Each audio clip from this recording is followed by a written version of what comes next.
एका शेतकऱ्याच्या शेतात चमत्कार घडला। जेव्हा एका शेतकऱ्याला त्याच्या शेतात लोखंडाचं सोनं बनवणारा दगड सापडला। सकाळी एक शेतकरी त्याचं शेत पाहायला गेला असताना त्याला टिटवी पक्षाच्या अंड्याजवळ एक असा दगड सापडला की जो लोखंडाला लावल्यानंतर त्याचं सोनं बनवतो। त्या शेतकऱ्यांनी तो दगड लोखंडाच्या वस्तूला लावून बघितला आणि त्यानंतर जे झालं ते अतिशय अविश्वसनीय होतं, ज्याचा व्हिडिओ इंटरनेटवर प्रचंड व्हायरल झालाय। टिटवीच्या अंड्याजवळ असणारा हा चमत्कारी दगड, ज्याला हिंदीत पारसमणी तर मराठीत परीस म्हणतात, या दगडाने कोणत्याही लोखंडी वस्तूला स्पर्श केला की तिचं सोन्यात रूपांतर होतं असं धार्मिक ग्रंथात लिहून ठेवलंय। आणि तोच दगड इतिहासात पहिल्यांदा एका शेतकऱ्याला त्याच्या शेतात आढळून आला। शेतकऱ्याने तो दगड उचलला, लोखंडाच्या वस्तूला लावून बघितला, हा दगड खरा आहे की खोटा। त्यानंतर त्यांनी जे बघितलं, जो चमत्कार झाला तो पाहण्यासाठी देश विदेशातले शास्त्रज्ञ त्या शेतकऱ्याच्या शेतात गर्दी करत आहेत। त्या शेतकऱ्याला किती सोनं मिळालं, खरंच तो दगड परीस होता की काय होतं हे पाहण्यासाठी आता प्रशासन तिथे गेलेलं आहे। पुराणातील माहितीनुसार, धार्मिक ग्रंथातल्या आख्यायिकेनुसार हा दगड टिटवीच्या अंड्याजवळ असतो। पौराणिक कथानुसार टिटवी आपले अंडे सुरक्षित ठेवण्यासाठी 7 समुद्रा पार पलीकडे जाऊन परीस दगड घेऊन येते असं मानलं जातं। या दगडाच्या उष्णतेमुळे टिटवीची अंडी लवकर उगतात।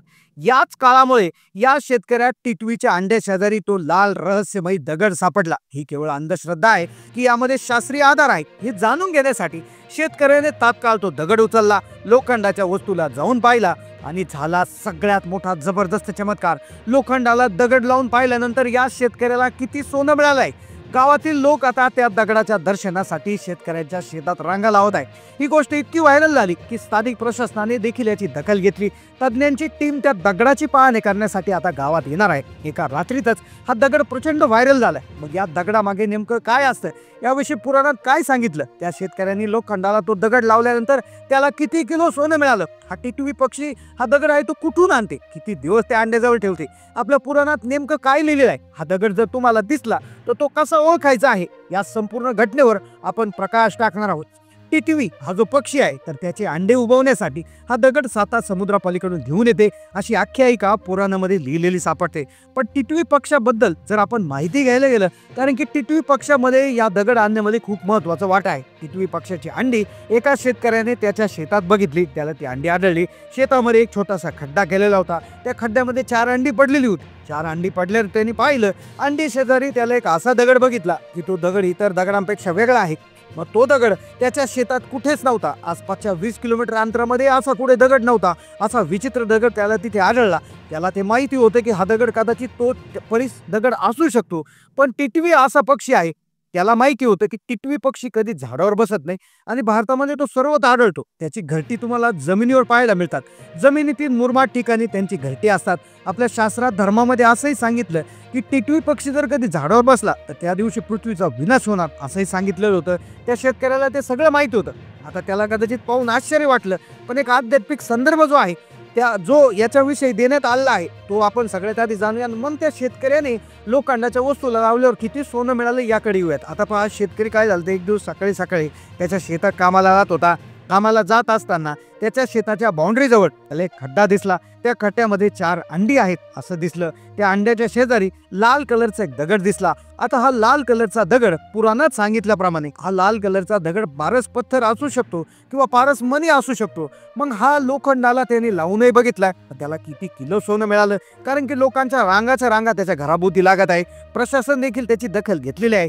पण आपल्या ग्रंथात नेमकं काय सांगितलं, जे ग्रंथ किंवा लोककथा आहेत याबद्दल परीस दगडाबद्दल काय सांगितलं आहे ते एकदा समजून घेऊया। इतिहासातले भरपूर राजे किंवा काही माणसं आहेत की ज्यांनी आयुष्य खर्च केले हा दगड सापडवण्यासाठी।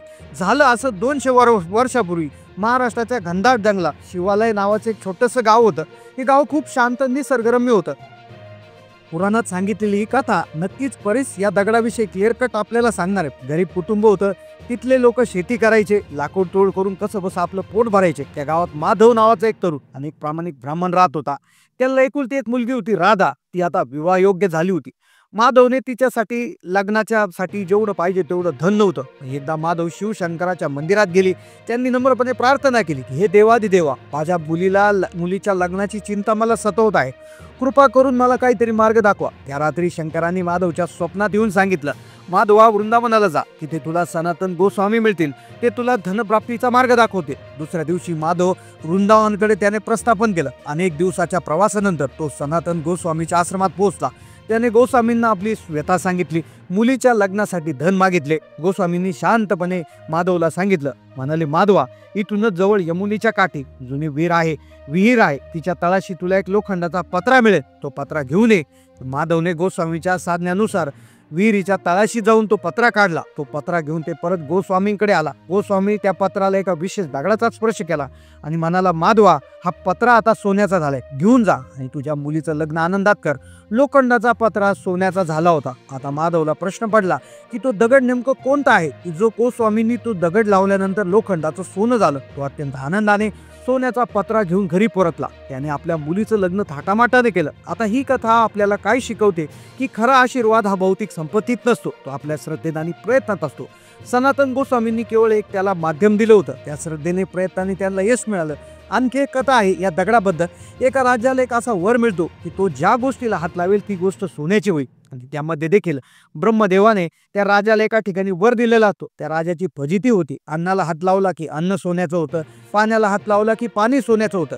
खेळता खेळता जेव्हा त्याची लाडाची मुलगी त्याच्या जवळ येते तेव्हा तर ती मुलगी सोन्याची होऊन जाते. मग राजा ब्रह्मदेवाला विनंती करतो की माझा वर मागं घ्या. अशा अनेक आख्यायिका हात लावून किंवा दगड लावून लोखंडाला स्पर्श केल्यानंतर सोनं करण्याच्या अनेक घटना, अनेक गोष्टी तुम्हाला ऐकायला मिळतील. मग हा शेतकऱ्याचा काय अनुभव होता याच्या निष्कर्ण्याची तपासणी कशी सुरू आहे. आता मूळ महत्वाच्या घटनेकडे येऊया. शेतकऱ्याला सापडलेला हा दगड पारस पत्थर आहे का, पारस मणी आहे का, परस आहे का हे तपासण्यासाठी त्यानं प्रयोग केला. लोखंडाच्या वस्तीला तो दगड लावून पाहिला.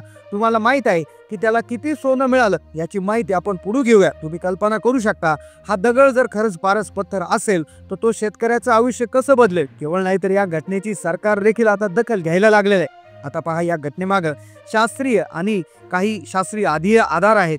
शास्त्रीय आणि वैदिक आधारावर जर चर्चा करायला गेलं तर परीस नावाचा दगड अस्तित्वात आहे का, यामागे काही वैज्ञानिक तथ्य आहे का, फक्त ही लोककथा, भाकड कथा आहेत. तर या व्हिडिओच्या माध्यमातून महत्त्वाच्या प्रश्नाकडे आता वळतोय.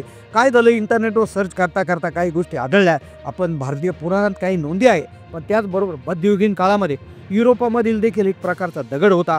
लक्षपूर्वक आहे का, युरोपामध्ये अल्केमी नावाची एक युद्ध विद्या होती जिथे लोक सामान्य धातूला सोन्यामध्ये रूपांतरित करण्याचा प्रयत्न करत होते. त्यावेळेस त्यांनी देखील एक दगड घेतला होता ज्या दगडाला फिलॉसॉफर स्टोन असं म्हणायचे. फिलॉसॉफर दगड अशी एक संकल्पना तिथे प्रचलित होती. युरोपामध्ये जी आपल्याकडे परीस दगडासारखीच होती. आपल्या पुराणामध्ये परीस नावाने दगडाचं सोनं होतं असं सांगितलंय, तर युरोपामध्ये फिलॉसॉफर स्टोन नावाच्या दगडानं सोनं होतंय असं सांगितलंय. सगळ्या जगामध्ये एका दगडाविषयी विशेष आकर्षण आहे. एक गुण असा आहे, इतिहासामध्ये त्याची नोंद देखील आहे. आता म्हणजेच वेगवेगळ्या नावाने, वेगवेगळ्या संकल्पनेने अशा प्रकारचे दगड किंवा अशा वस्तू ज्याच्यापासून सोनं बनतं, अशा घटना, अशा गोष्टी पूर्ण जगात आपल्याला आढळतात. पण या व्हिडिओमध्ये दाखवलेलं असं आहे की एका शेतकऱ्याला तो दगड सापडलेला आहे. जो दगड त्याने बघितला की तो फारसा वेगळा आहे. त्याच्या शेतातही असा दुसरा कुठला दगड नव्हता किंवा त्याच्या दुसऱ्या शेजारच्या शेतातही असा कुठला दगड नव्हता. त्याच्यामुळे तो संभ्रमात पडला आणि त्याने त्याचा व्हिडिओ बनवला आणि जो इंटरनेटवर व्हायरल झाला. आता तो व्यक्ती तो दगड घेऊन त्याच्या घरी त्या ठिकाणी लोखंडाला स्पर्श करून पाहणार आहे. पण त्याच्यानंतर पुढं काय झालं याची माहिती त्या व्हिडिओमध्ये नसल्यामुळे आपल्यालाही पुढं त्याच्याविषयी माहिती नाही आहे. त्यामुळे तुमचं काय मत आहे, तुम्हाला या दगडाविषयी काय वाटतं, असा दगड खरोखर असतो का, आणि जर मिळाला तर तो कसा ओळखायचा, याविषयी तुमचं काय विचार आहे ते नक्की कमेंटमध्ये मांडायला विसरू नका. चॅनलला नवीन असाल तर सबस्क्राईब करा. धन्यवाद.